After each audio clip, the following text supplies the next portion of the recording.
Assalamualaikum warahmatullahi wabarakatuh. Hai teman-teman semuanya, apa kabar? Mudah-mudahan dalam keadaan sehat walafiat, amin. Oke, di vlog kali ini gue mau sharing tentang bagaimana sih cara supaya kita bisa pergi ke Jepang dengan jalur eh, seorang pelajar. Nah, di sini mungkin teman-teman kalian jika ingin pergi ke Jepang, niatkan dulu tujuan kalian seperti apa. Jadi di Jepang itu hidupnya sangat keras, penuh tantangan dan penuh perjuangan. Sedikit cerita. Jadi pada waktu itu saya belajar di Indonesia kurang lebih sekitar 3 bulan belajar bahasa.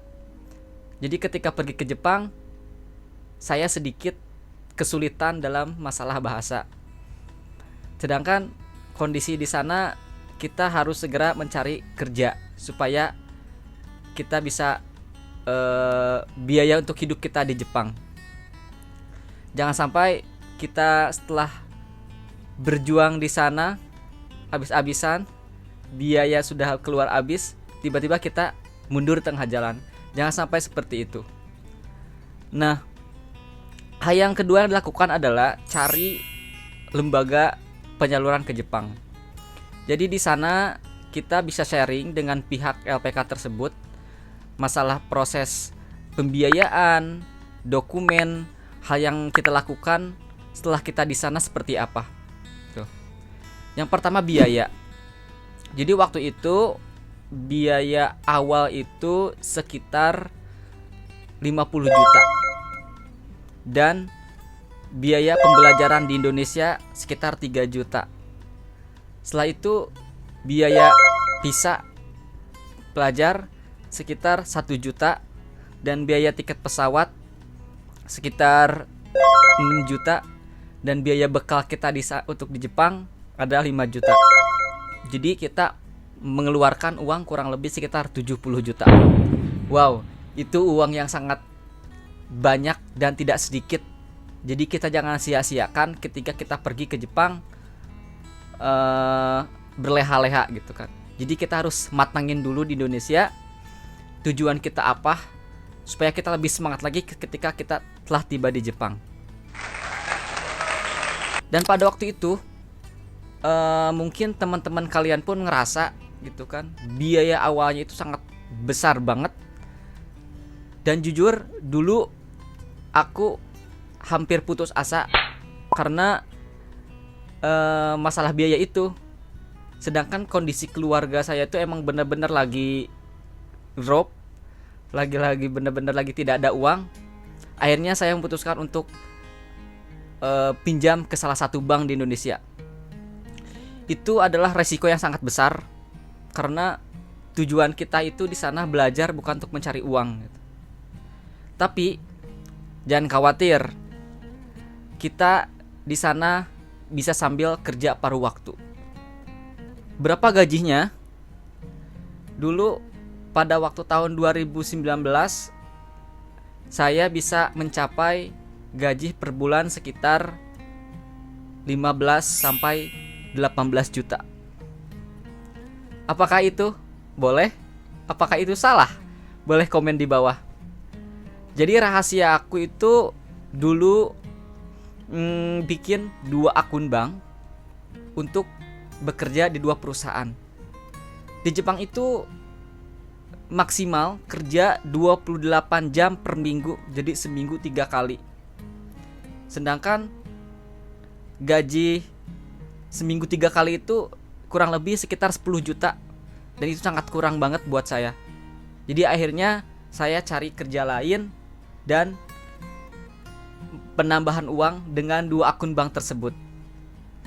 Nah, jadi kalian usahain kalau tiba di Jepang sebagai pelajar ya, kalian banyak konsultasi pada teman-teman kalian yang sudah lama di Jepang atau kakak kelas atau kakak tingkat yang bisa disebut senpai. Di sana kita bisa sharing cari kerja seperti apa, terus penghasilannya berapa, dan caranya seperti apa. Kalian bisa konsultasi lebih banyak lagi supaya kalian ketika tinggal di Jepang tidak banyak pengangguran gitu. Nah, Kak, kok bisa kerja 2 seperti itu? Waktu belajarnya kapan? Nah, jadi pada waktu itu kerja sekolah dari jam 9 sampai jam 12. Sedangkan kerja dari jam 7 malam sampai jam 5 subuh. Itu gila kan? Parah banget kan?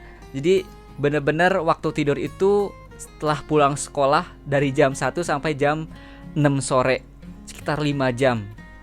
Gila. Pasti seminggu 1 bulan pertama kalian bakal merasa kaget banget, ingin pulang, sedih. Sedangkan perjuangan kita masih panjang, baru awal gitu. Itu semua perasaan anak Gakusei menurut saya gitu. Gak tahu tuh kalian, tulis komen di bawah. Nah, jadi jangan sampai kalian setelah nyampe di Jepang tiba-tiba kamu ngerasa capek, merasa mengeluh, dan akhirnya pulang ke Indonesia. Banyak hal seperti itu. Jadi kalian baru 1 tahun, baru 2 tahun setelah lulus sekolah baru kalian pulang. Itu menurut saya tidak. Tujuan kalian itu ingin bekerja di salah satu perusahaan di Jepang. Nah, jadi gaji di Jepang itu kalau untuk arubaito, kalau untuk kerja paruh waktu berbeda ya. Biasanya dari jam pagi itu dari jam 9 sampai jam 5 sore gajinya sekitar 100.000 per jam. Sedangkan gaji malam itu dari jam 8 malam sampai jam 5 subuh bisa nyampe 150.000. Tuh, jadi kalian boleh pilih yang mana. Kalian kalau pengen kerja malam berarti kalian tidak tidur malam tetapi gajinya gede. Tetapi kalian kalau capek pengen kerja siang atau pulang sekolah langsung kerja bisa banget, tapi kalian mungkin dalam masalah gaji akan sedikit kecil. Jadi boleh kalian pilih yang mana.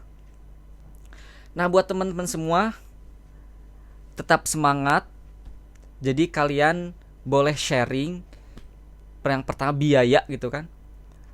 Jadi kalian bisa konsultasi ke pihak LPK tersebut gitu, prosesnya seperti apa dan tujuan kalian apa, serta apa sih misi kalian setelah tiba di Jepang gitu. Jadi jangan sampai membuang-buang waktu, membuang-buang uang gitu kan. Setelah kalian lulus Nihongo Gakko, sekolah belajar bahasa Jepang di Jepang itu, mungkin kalian akan bisa menikmatinya seperti saya sekarang ini. Dan saya sekarang masuk sekolah keperawatan dengan jalur beasiswa. Itu mungkin lebih indah, lebih bisa menikmati gitu kan ketika tinggal di Jepang. Dan setelah kalian lulus itu kalian bisa langsung kerja gitu.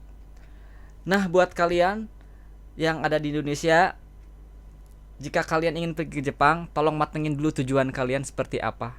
Jangan sampai di Jepang itu tidak enak, capek gitu, maupun itu kerja ataupun sekolah gitu kan. Jadi kalian perlu benar-benar dimatengin, siap mental, dan tetap semangat. Nah guys, seperti itu videonya.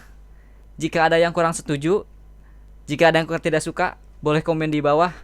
Dan jangan lupa untuk like, komen, dan share video yang satu ini supaya kalian termotivasi.